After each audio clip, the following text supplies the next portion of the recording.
I am sitting in my RV outside a cafe with free internet access typing this. I have gone over this so many times in my head, but I figured writing this out could help me clarify the thoughts in my head. I abandoned my family a little over a week after D-Day. Wife 36F and me 37M and daughter 13F. It's now almost 6 months since that day. I discovered her affair by chance. I was totally clueless. I believed we had a good marriage.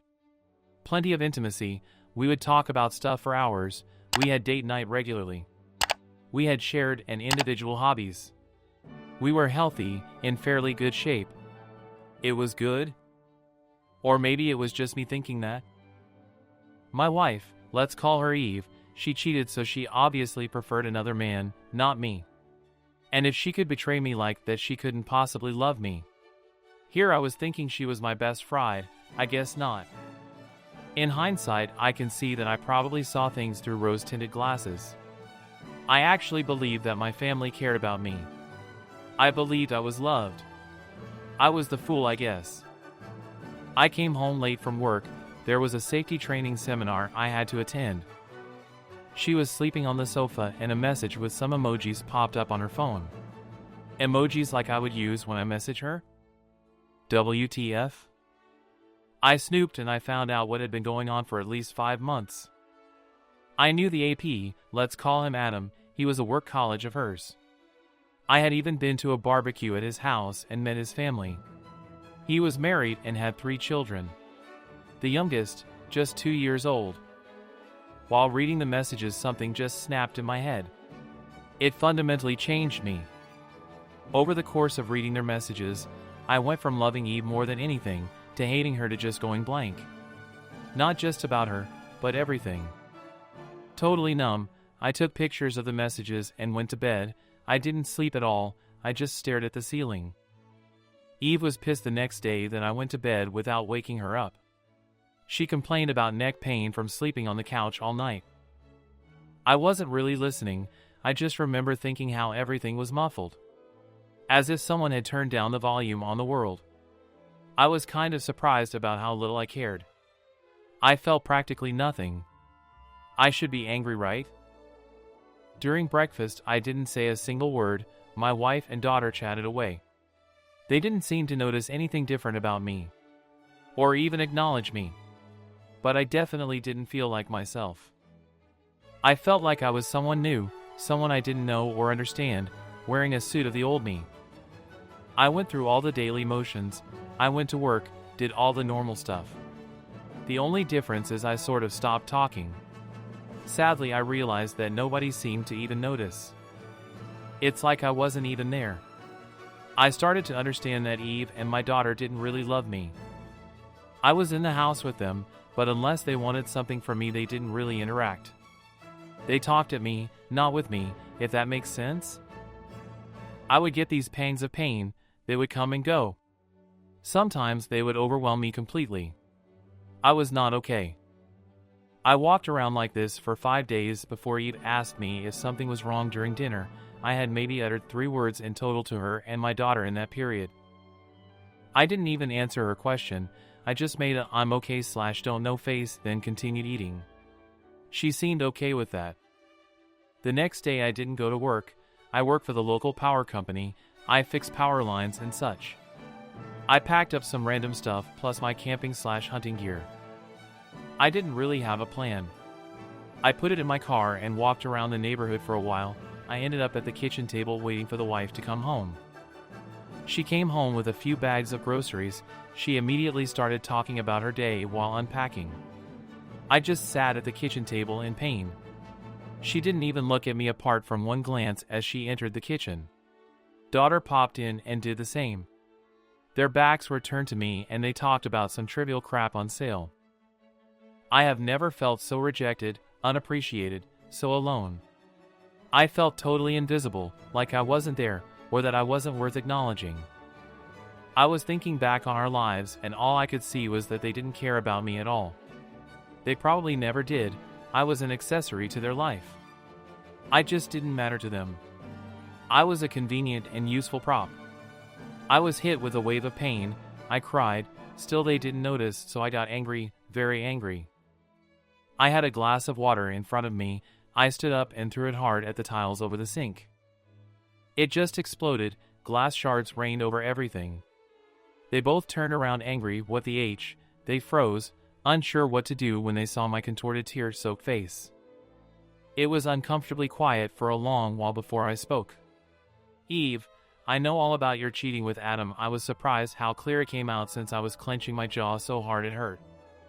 My daughter looked at Eve. What? Is that true, Mom? Eve starting to try to explain.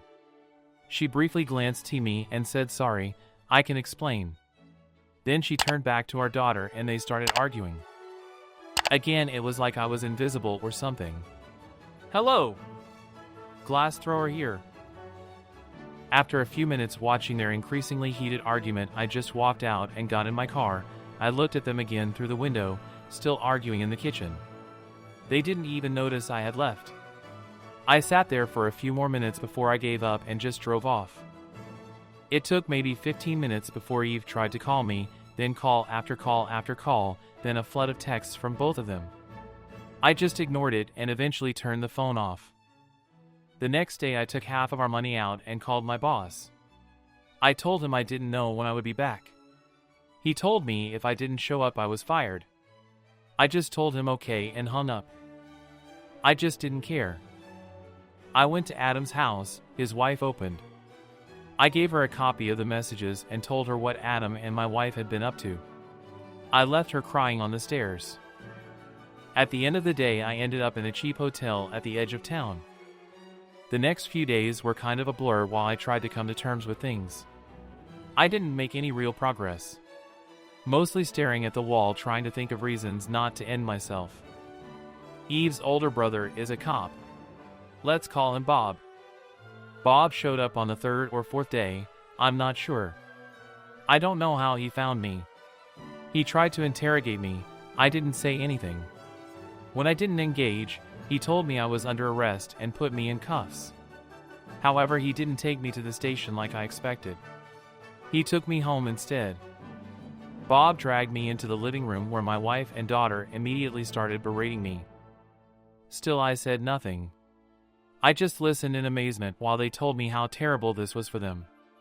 What a terrible a-hole I was for making them worry. It went on for a while. In the end, Eve screamed at me, say something. I stared at her for a while before calmly saying, I have nothing to say to you, whore. Bob freaked out and slammed me against the wall, screaming at me to not talk to his sister that way. I got a lot of satisfaction out of Bob's violent reaction. I don't know why, it made me so happy I was laughing. Bob's wife left him 4 months earlier. I smiled at Bob. You're pathetic, Bob. Did you beat your wife to Bob? Is that why she left you? Bob hit me hard. I went down. Wife and daughter started screaming their heads off. As I start to get up, I just laughed even harder. I just couldn't help myself. I was bleeding from somewhere. I saw it on the floor. I am still in handcuffs, laughing. Maybe it was the absurdity of it all? I spat blood in Bob's face and said, "Foo, K. You, Bob." He hit me again, hard enough to knock me out cold this time. I woke in the hospital. I puked all over the floor the second I opened my eyes, so I knew I had a concussion. Eve, Bob, and my daughter was there. They were talking at me. I was too confused to make it out. A nurse appeared and asked them to leave. She got me a pan to puke in and called someone to clean. While she was taking my pulse, I told her that my family put me here and that they were not to come anywhere near me. That if they came back into the room I would leave, I would just run away. She argued kind of sternly that running or even getting up was a really bad idea for me. But she would talk to security. I didn't see them again in the hospital. It was bliss. Finally, I felt a little at peace. I could think. I was thinking about maybe reporting Bob to get him fired, but it's a small town. His colleagues would probably cover for him.